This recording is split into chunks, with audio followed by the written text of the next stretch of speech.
Hey y'all, I'm going to be showing you how to make the drawstring ditty bag today. I have a solid and a print, and so for your pieces, the instructions have everything you will need as far as sizes, simple rectangles, nothing too complicated. This is the heavy micro suede, which is a dream to work with, but it does fray. So in the instructions, it will say to finish your seams with the serger. I prefer to do my seams before I start, and that way I don't have threads falling apart everywhere as I'm sewing. So that's the first thing I will do, and then I will come back and we will jump right in. Okay, I will show you the last piece I have to do. So I just go along the edge. I don't take anything off except for some of the loose threads that are hanging off.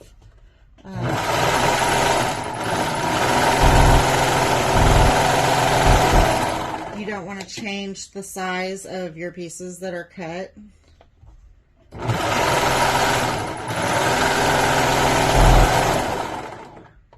So just a quick go around. I do lower my tension just a little bit so it doesn't pull on it and wrinkle it.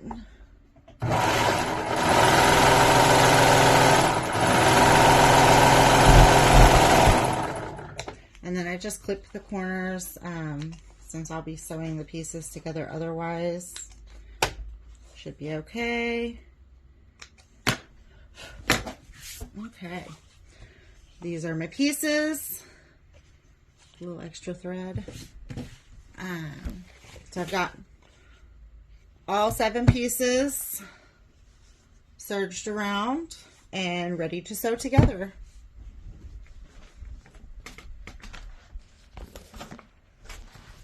And so these are the sides. These are the front and the back. So you'll want to pay attention if it's a directional fabric to make sure you get that going upright. This is the bottom piece, so it won't matter so much which direction it's in. So first, we will start by sewing together the bottom piece to one of the sides. So we want the pattern going the correct way. So we will make sure we sew it to the bottom of that piece. And we will stitch it along this seam. And if you would like to follow instructions, you're doing the 8.5 inch edges of the bottom and the front and the back. So we will go to the machine, and you can pin it, you can clip it. I just prefer to hold it. Do a little back tack at the beginning. And if you already serged your pieces, you'll want to make sure you catch all those serged edges so they're not showing on the outside. And just sew straight down.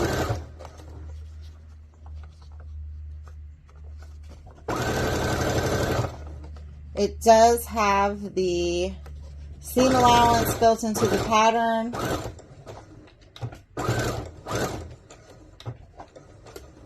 So, sorry if I'm a little distracted on this. I want to make sure I get my patterns facing the correct direction because I have definitely messed that up a time or two.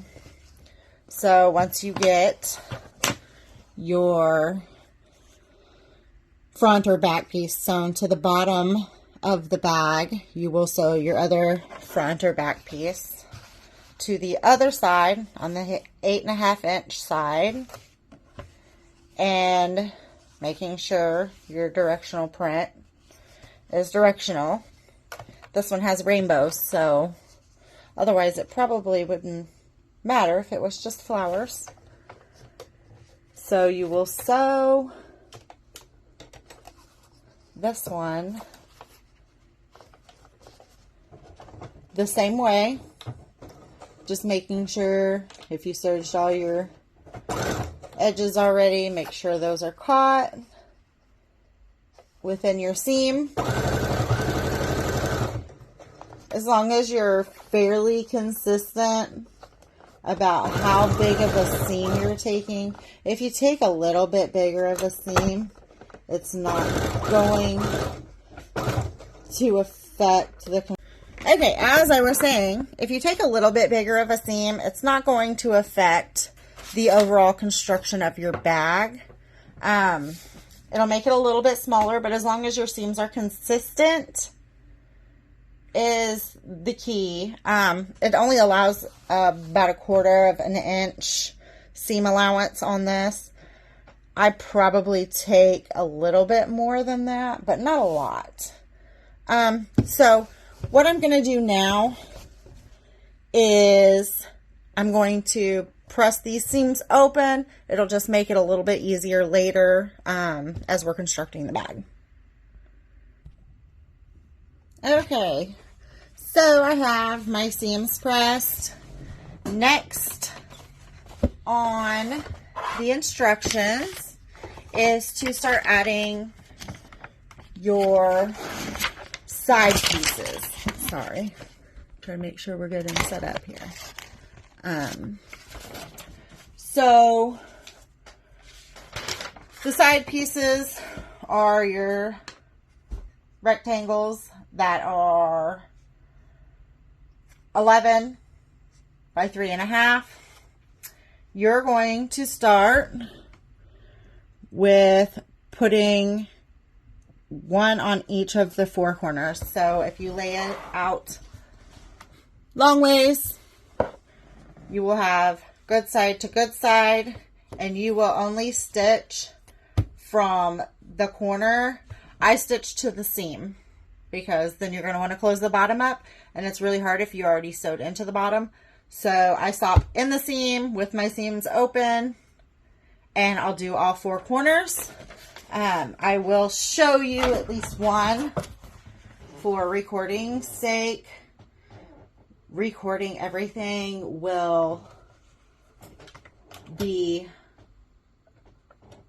a lot more time consuming for you, because this is a simple make.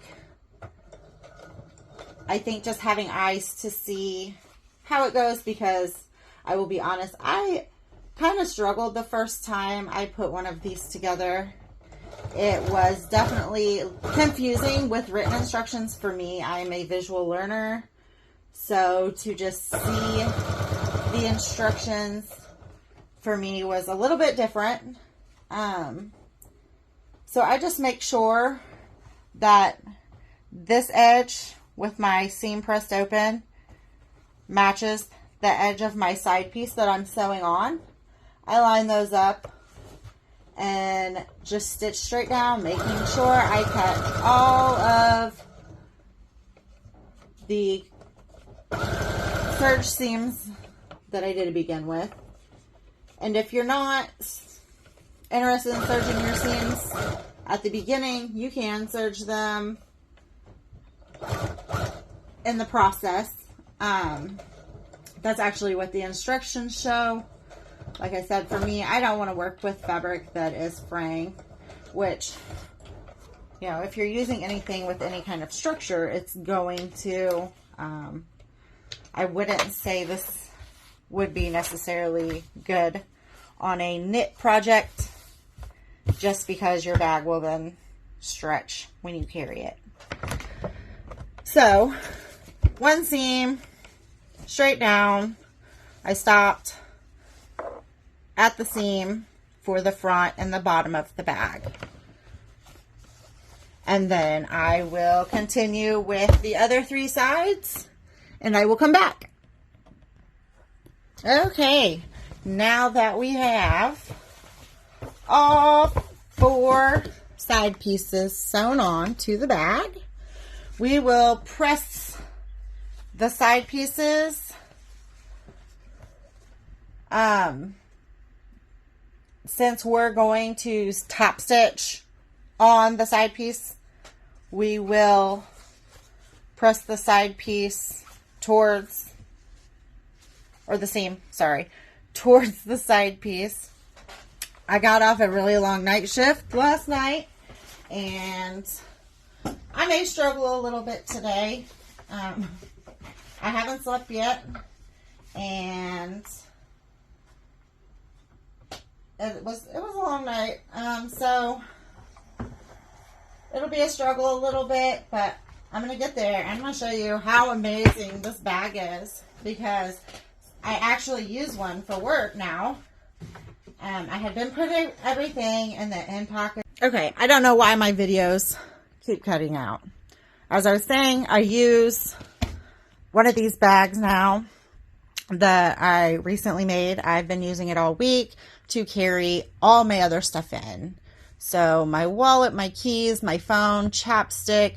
I keep a baggie with Band-Aids and medication because I think I am the mom of my work.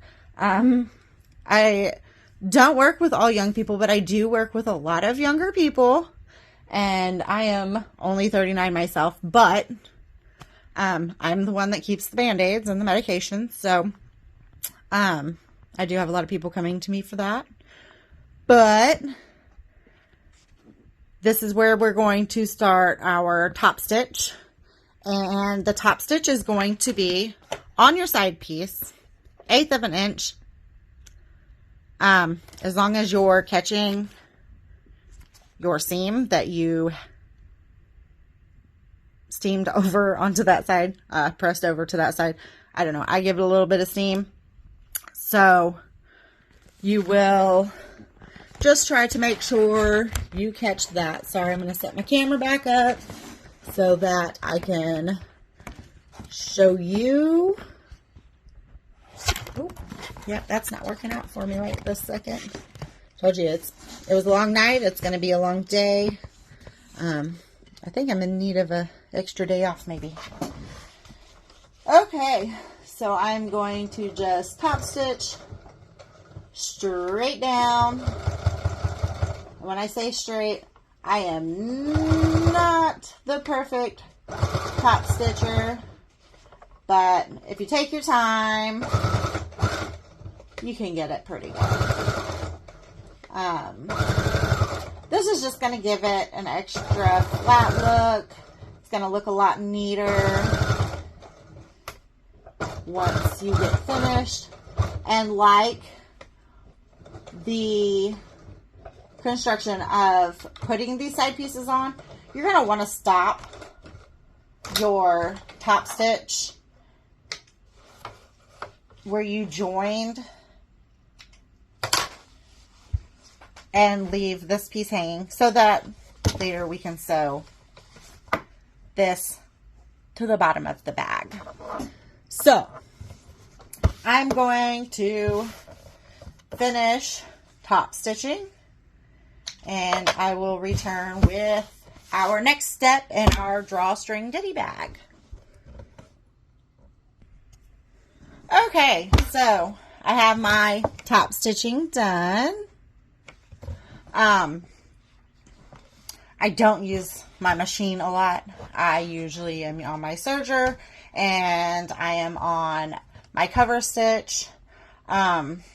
So the use of my machine is few and far between, but it's really perfect for these. I'm just not the best at straight top stitching on it. So forgive some of my messy top stitching. It works. You won't notice it as much. I try to blend my thread for this reason. So next, the instructions actually will have you, so you're going to top stitch. It has you measuring 2 inches down. I found that maybe it should be a little bit more, depending on what kind of drawstring you're using. What I currently have is a little thicker and it does have some stretch to it. So I'm going to go ahead and show you per the instructions. However, if you have a thicker or stretchy drawstring, I would probably do a little bit bigger of a casing for that, just for ease of working the drawstring. So we're going to go ahead and measure 2 inches down from each corner, and this is going to allow you to have space to create your casing for your drawstring. So, because my other tools are in my other room, actually, I've got my yardstick, and I'm just going to measure a quick 2 inches, and I just happen to have a marker from my daughter in here. So apparently my phone thinks that 5 minutes and however many seconds is long enough for a video. So here we are again. Like I said, 2 inches down. I have a marker from my daughter that she left in here. She likes to come in and kind of color and play while I'm making stuff.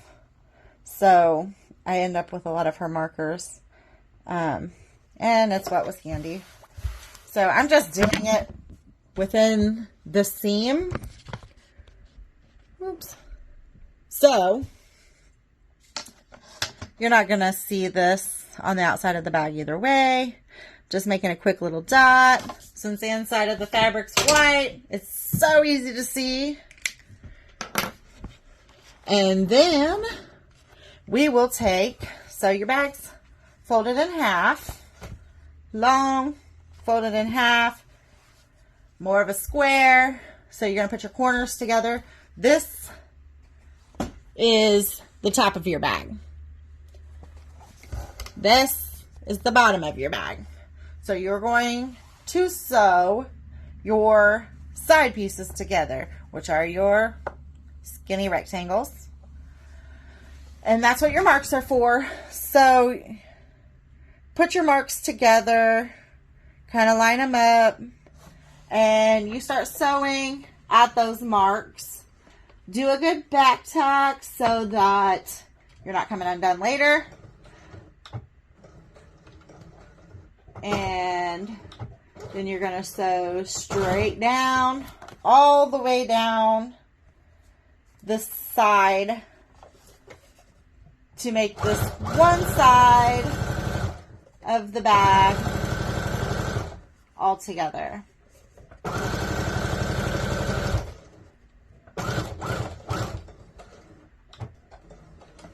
don't know why I always do a nice little back tack there. You're going to be going over that. So, and this is actually the part where I got really confused. And I'm still a little confused per the instructions. Where you attach the sides to the bottom of the bag. I still got a little bit lost. But that's okay. I'll show you how I did it. So, and that's the great thing about stuff like this is, you know, there's not just one way to construct something. If you find something's a little bit easier for you, do it. I am not at the right spot. I always like to find new little tips or tricks for myself. Being a visual learner, I definitely end up having to come up with some stuff, because if I'm reading written instructions, it's always a little more complicated for me. So I am just going to sew down this other edge, and then I'm going to show you, this is where I connected the sides to the bottom. It's what makes sense to me on the construction of the bag. Also, I'm not putting a false bottom in it. To me, unless you have something very less bendy. I know the instructions for something like this, it has you using fusible interfacing and 2 layers of your fabric. I made one for my other bag. I removed it from the bag because it didn't really seem to help hold the shape any better. So now that we have what's almost a bag, we have the bottom seams open still.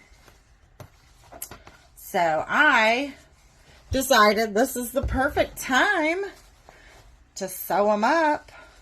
Maybe. And maybe I didn't follow the instructions correctly.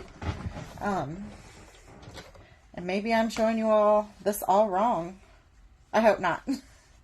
So, because we left a stitch over the seam, because we left the seam,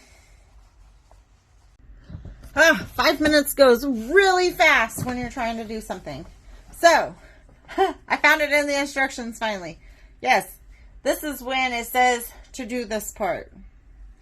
I guess I skipped over it the 20 times I read it. So basically you're just putting the bottom of the bag and the side of the bag together. I will pop this seam open once I'm going over it and just stitch straight down it so that it's connected and closed, and a nice little back tack always does the trick. So I will just hold it tightly. You can pin, you can clip. I am not a pinner or a clipper unless I am doing a hem. Then I will pin and clip a whole bunch. So just going down this to close up the bottom of the bag. And it is closed. There's no more hole. And now it's time for the fun part, making the casing. So if you don't have a fabric that likes to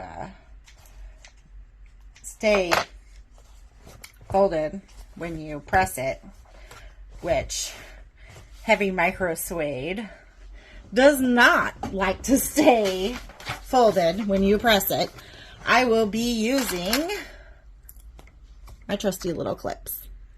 Something else you can do, so it's going to be a 1/4 inch fold, which I kind of use my serge edges as a guide for that.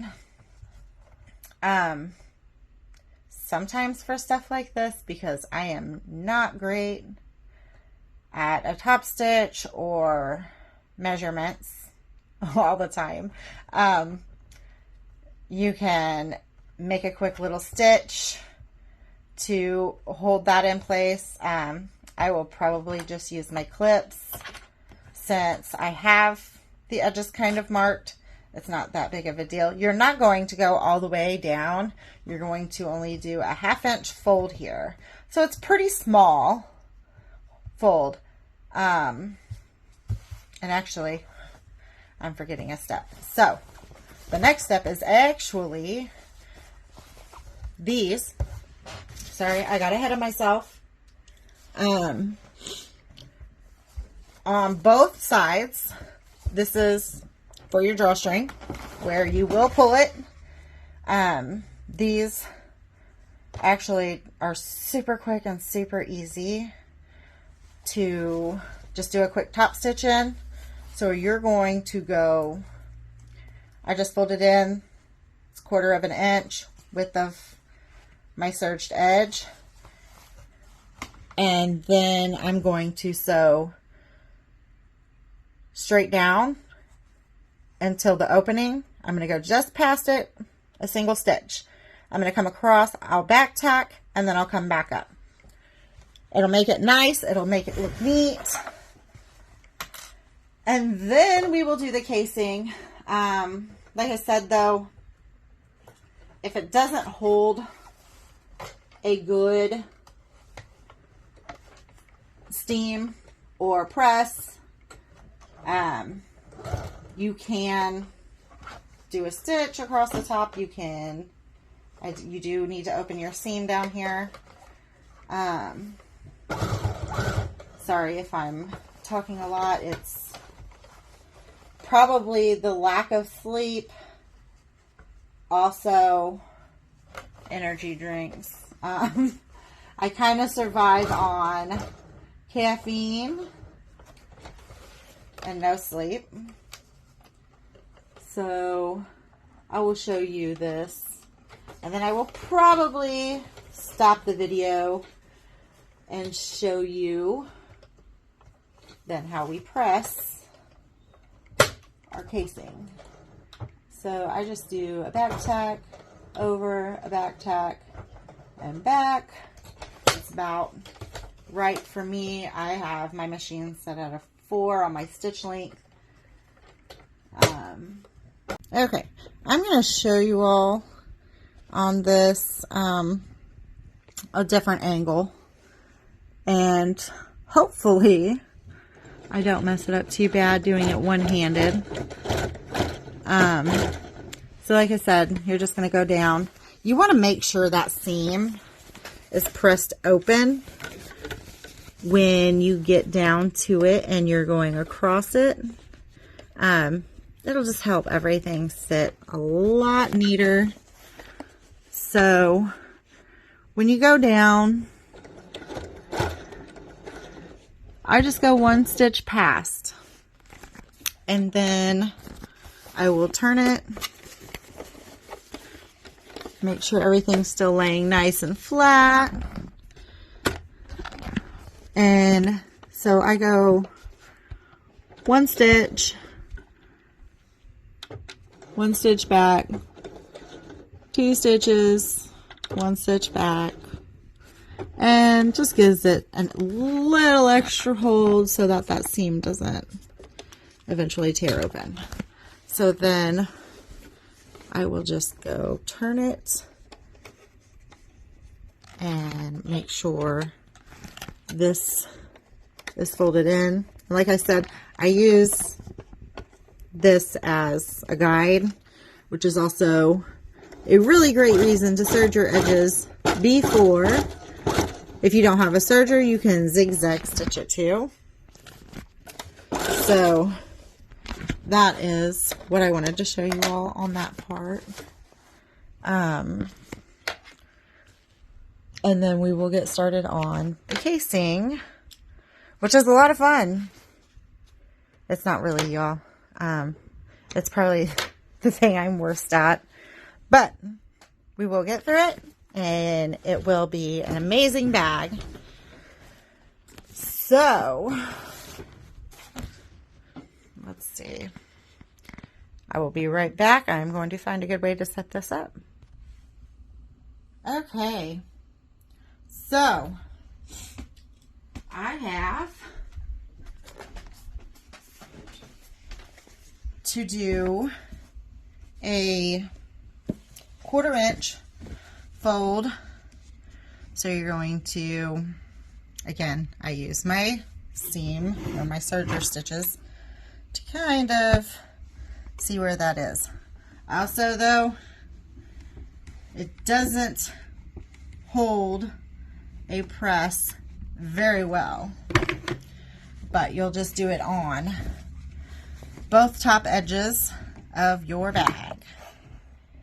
And then each of those top edges will be pressed over another 1/2 inch.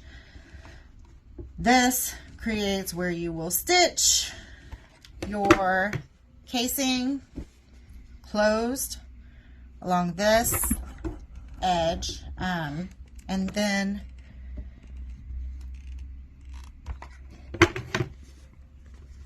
it will be complete after you put your drawstring in. I don't have any cute beads or anything for it. So you're going to fold over about a 1/2 inch. This gives you just a little bit left here. Like I said, I'm going to be using my clips. I will start there. And I will just clip it down all the way around. And you just want to make sure you don't get anything twisted. You start getting your size off, it will affect how your casing looks. It'll start looking twisted if you're not consistent with your sizing. So you want to stay pretty consistent. You can also measure. I'm sure I'm a little over 1/2 inch, but pretty close. So we're going to call it a win. I do use a 1/2 inch for a lot of things, so I'm able to eyeball it. If you can't, just use your measurements, put your clip in, and go from there. Honestly, as long as you're consistent and you don't go past your ends there, it will all look amazing. You just make sure that when you top stitch this casing closed, that you touch that edge. So you're going to sew it like right next to the edge. You're not going to give it any room to not be caught. So if you don't have clips and you're still using pins, I will tell you, I was hesitant to make the switch. And I am so glad I did, because the clips have just made things a lot easier. One, I don't get any holes in my fabrics. I don't get any tears. The only downfall is I have broke a lot of clips, but I have also used them a lot, and I still have a lot left. You can get them on Amazon. They're not expensive, and they're really great for projects like this, or any projects. I use them for other things as well. Some of Gracie's clothes like to fall off of hangers, so I do sometimes use them. Okay, so once you have your casing ready to go, I sew it from the inside so I can see where I'm at. I cannot sew it with the outside of the bag up, which some people can. It's just not something I can manage. So I will sew it just like this, and sew straight down, and then I will stop. I will back tack on both ends. I will do the other side, and I will show you what that looks like. And look, we're actually at 7.5 minutes on this video, so I am going to stop it before it stops itself. I will pick back up over at my machine, and we'll finish this up. Okay, so I am going to get the casing sewn down. and hopefully my machine doesn't give me too much trouble. It doesn't like to go over all the humps and the bumps all the time, so sometimes I just have to force it and push it through, which sometimes will make my other side not so pretty, but it will look good once I get everything together. Yeah, it doesn't like the bumps. I've seen different things like the hump jumpers, and honestly, I don't do stuff like this often enough. I just kind of jumped on the opportunity to get to show you all another tutorial because it's not something I do a lot of, and especially with something like this, like something different for me, and maybe it'll be something different for you, and you know, we can kind of learn together how to do fun, cool stuff like this. So I think I am looking forward to making a few of these for friends and family, just because I think they're super handy, and you wouldn't think that you would get so much use out of one, but it would be great for, you know, if you're going to quick somewhere and you don't need a full diaper bag. You can just be able to take this and throw a couple diapers and some wipes in it and not need a whole bunch of other stuff in a big bag. Okay, so I have my casing sewn up from opening to opening, opening to opening, and it just creates a nice little top stitch on both sides. Whoops. So I also do not have a bodkin. So what I use is a safety pin, but to keep my safety pin from opening while inside the casing, because it is not fun taking the casing apart to remove an open bobby pin, I just put a quick piece of tape around it that I can easily snip off, and I will just easily, or maybe not so easily, but I will thread the cord through the casing.